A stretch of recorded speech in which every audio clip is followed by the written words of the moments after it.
dil açandan anamın her sözüne can demişəm.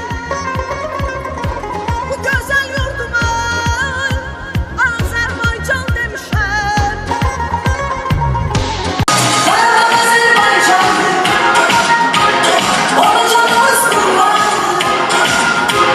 Türkiye, Azerbaycan, yüreği bir candır.